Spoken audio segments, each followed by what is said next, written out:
अस्सलामुअलैकुम। जमीयतुल रहम विकास समिति कोटा राजस्थान, मेरे बुजुर्गों, मेरे नौजवान दोस्तों, आपकी अपनी संस्था जमीयतुल रहम विकास समिति के निष्पक्ष चुनाव करवाए जा रहे हैं। कल 12 तारीख से 18 अक्टूबर तक नॉमिनेशन फार्म भरे जाएंगे। 12 अक्टूबर से 18 अक्टूबर तक नॉमिनेशन फार्म भरे जाएंगे, सुबह 11 बजे से 3 बजे तक। 14 तारीख से बढ़ा दिया गया है, लोगों की राय थी। और 19 तारीख को जांच होगी और वापसी होगी, और 28 तारीख को मतदान होगा 3 बजे से 5 बजे तक। अगर इसमें भी कोई राय हमारी आ जाएगी, कोई भाई राय देगा कि यार बढ़ा दिया जाए, 1 नवंबर कर दिया जाए, तो भी आपकी राय को माना जाएगा। और मतदान किस जगह कराएंगे, ये जगह अभी मुकम्मल नहीं हुई, जगह मुकम्मल हो जाएगी, इंशाल्लाह आपको बता दिया जाएगा। तो संस्था के चुनाव निष्पक्ष करवाए जा रहे हैं। मेरी आप लोगों से, सभी से गुजारिश है, जो भी भाई चुनाव लड़ना चाहे, कल लियाकत भाई के यहाँ से मतदाता सूची और नॉमिनेशन फार्म ले सकते हो। उसकी शुल्क 10 रुपया है, कल 12 अक्टूबर से। और 12 अक्टूबर से 18 अक्टूबर तक नॉमिनेशन भरे जाएंगे, 11 बजे से 3 बजे तक। जो भी भाई चुनाव लड़ने का इच्छुक हो वो आए और चुनाव लड़े, आपका इस्तकबाल है। और संस्था आपकी अपनी है, संस्था किसी एक की नहीं है।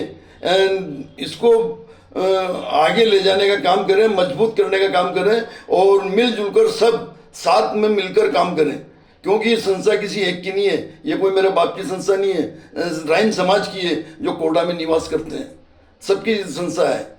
इसको मजबूत करोगे, आप मजबूत होगे इंशाल्लाह। ये आपकी अपनी संस्था है। इसमें अगर कोई 19-20 काम करने वाला जो काम करता है, कभी कोई गलती भी आ जाए तो उसके लिए क्षमा चाहते हैं। बाकी क्या है कि उसको सुधारा जाता है, कमेंट नहीं किया जाता, छीटाकसी नहीं की जाती, सुधार में लाया जाता है। क्योंकि किसी व्यक्तिगत संस्था किसी की नहीं है जो हम छीटाकसी करें। ये संस्था सबकी है और सबके लिए काम किया जा रहा है। और निष्पक्ष चुनाव कराने का मतलब है कि हमारे नौजवानों को इसकी नॉलेज हो और जागरूकता हो, आगे भी भविष्य में आप लोगों को काम करना है। तो इसी तरीके से सिस्टम बाय सिस्टम तरीके से लोकतंत्र की तरह चुनाव करवाए जा रहे हैं, निष्पक्ष। और आपकी अपनी संस्था है। इस सदस्य अभियान चालू है। आप अपना फोटो और आधार कार्ड की जोड़े, मोबाइल नंबर लाएं और आप सदस्य बने। सदस्य की शुल्क 100 रुपया है, 1 साल की। 1 साल की 100 रुपया शुल्क है, वो आप शुल्क जमा कराएं और सदस्य बने।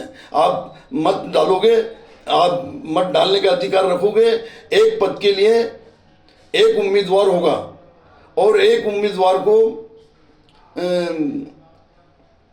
3 वोट डालने होंगे। सदस्य भी 3 वोट डालेगा।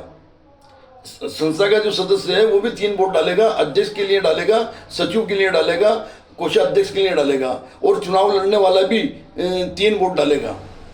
वो अगर चुनाव लड़ रहा है तो स्वयं खुद को भी वोट देगा और दूसरे अन्य प्रत्याशियों को भी वोट देगा, 3 वोट देगा, और सदस्य भी 3 वोट देगा। और एक पद के लिए एक ही चुनाव लड़ेगा, प्रत्याशी होगा। अगर कोई ये चाहे कि मैं अध्यक्ष का भी चुनाव लड़ लूँ, मैं कोषाध्यक्ष का भी लड़ लूँ, या मैं सचिव का भी लड़ लूँ, ऐसा नहीं होगा। एक पद के लिए चुनाव लड़ेगा एक प्रत्याशी। और सिस्टम बाय सिस्टम अनुशासन के तहत काम करना होगा। और आपको अगर जगह मुकम्मल हो जाएगी, आपको जगह बता दी जाएगी। और इसमें अगर किसी भाई की कोई राय होगी कि 28 अक्टूबर के बजाय हम 1 नवंबर को चुनाव करवाए जाए, मतदान करवाए जाए, तो आपकी बात रखी जाएगी, आपकी बात मान ली जाएगी। क्योंकि ये संस्था आपकी है भाई। हम तो मिलजुल कर काम करना चाहते हैं, सेवा भाव के हिसाब से और ईमान की रोशनी में। क्योंकि खुदा जानता है कि ईमान की जिंदगी रहेगी, ईमान की रोशनी में काम करके दिखाएंगे। राजनीतिक का मुझे शौक नहीं है। राजनीतिक का शौक होता तो राजनीतिक पार्टियों ने मेरे लिए दरवाजे थोड़ी बंद किए हैं। राजनीतिक विचारधाराओं की, सिद्धांतों की होती है। जिस वक्त मुझे कोई राजनीतिक पार्टी के सिद्धांत अच्छे लगेंगे, मैं चला जाऊंगा। समाज का काम तो मैं सेवा भाव के हिसाब से कर रहा हूँ, ईमान की रोशनी में। और इसमें अगर कोई गलती भी हो, इसके लिए मैं क्षमा चाहता हूँ। और जो भी भाई को कमी नजर आए तो वो सुझाव दो मेरे भाई। ये कमेंट में, तानाकसी में, छीटाकसी में संगठन कमजोर होता है। संगठन कमजोर होता है। संस्था को हमें कमजोर नहीं करना, संस्था को मजबूत करना है। मिलजुल कर आए, सब मिलकर काम करें। ये सबकी आपकी अपनी संस्था है, किसी एक की नहीं है। और एक व्यक्तिगत तरीके से हम कमेंट करें तो आप उस व्यक्तिगत का नहीं कर रहे हो, संस्था का कर रहे हो, समाज का कर रहे हो भाई। ये तो हमें याद रखना पड़ेगा। तो मैं तो आपसे ये गुजारिश करूंगा कि आप ज़्यादा से ज़्यादा सदस्य बने, आधार कार्ड की जरूरत लाएं और मोबाइल नंबर लाएं और एक फ़ोटो लाएं और सदस्य बने। आप मत अधिकार करने का हक रखते हैं आप। और चुनाव लड़ने वाले प्रत्याशी भी संपर्क करें और अपने लिए मताधिकार जुटाएं और निष्पक्ष चुनाव लड़ें और लोकतंत्र की तरह। अस्सलाम वालेकुम।